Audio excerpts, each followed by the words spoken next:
Salut, ma femme d'exception, ma femme exceptionnelle, tu vas bien? J'espère que tu vas bien. Moi, je vais super bien. Et il y a le soleil, donc ça va bien. On a les souffles de vie, ça va bien. Je tenais à m'excuser la semaine dernière, j'ai pas pu faire de vidéo. Parce que j'ai une semaine du lundi au lundi. Voilà, j'ai été hyper chargée.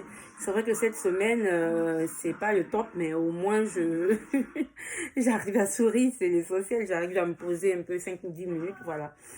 Et donc, comme chaque rendez-vous hebdomadaire, je parle plus ou moins d'un thème, mais qui tourne autour de quelque chose qui me tient vraiment à cœur. C'est non seulement l'autonomisation de la femme, mais surtout qu'on s'accepte tel que nous sommes et qu'on sache que nous sommes de braves femmes et que nous avons de la valeur, que nous nous aimons tel que nous sommes. Et donc, le thème d'aujourd'hui, ce sera ça. Aime-toi tel que tu es. Tu peux peut-être entendre les gens dire elle est grosse, non elle est trop maigre, non elle n'a pas de rondeur, non elle est blanche, non elle est noire, non elle a un gros nez. Ah, au passage, j'ai pas un joli nez moi-même. Elle a un gros nez, non elle ne l'a pas, non elle a des traits fins, non elle n'a pas des traits fins. Mais écoute, on s'en fout. Toi, est-ce que tu te plais tel que tu es? Alors si tu te plais tel que tu es, ne change rien. Ne change absolument rien. Mais si tu as envie de changer quelque chose, fais-le pour toi. Fais-le pour toi, ne le fais pas pour qui que ce soit.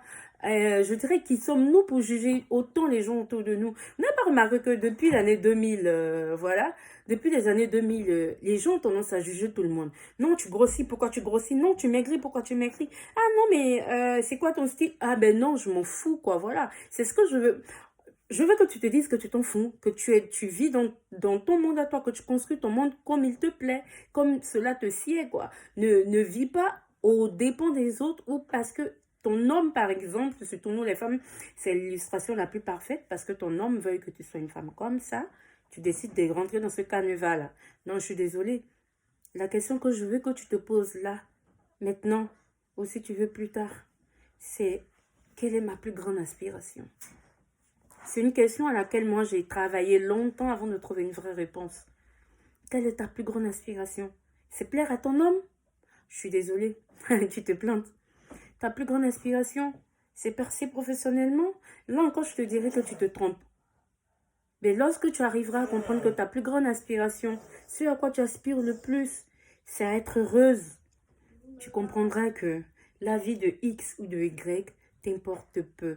Tu comprendras que X ou Y ne t'aime pas t'importe peu. Tu comprendras que tu as de la valeur et que tu es exceptionnel. C'est ce que je veux te dire aujourd'hui. Pose-toi la question de savoir quelle est ta plus grande aspiration. Et lorsque tu arriveras à coller ce mot-là, heureuse, will be happy, être heureuse, franchement, tu comprendras, tu verras que tu es exceptionnel et que personne ne doit choisir à ta place qui tu dois être, comment tu dois être et ce que tu dois dégager. Voilà, c'était ça mon message. Sois heureuse, ma femme exceptionnelle. Bisous. Bye.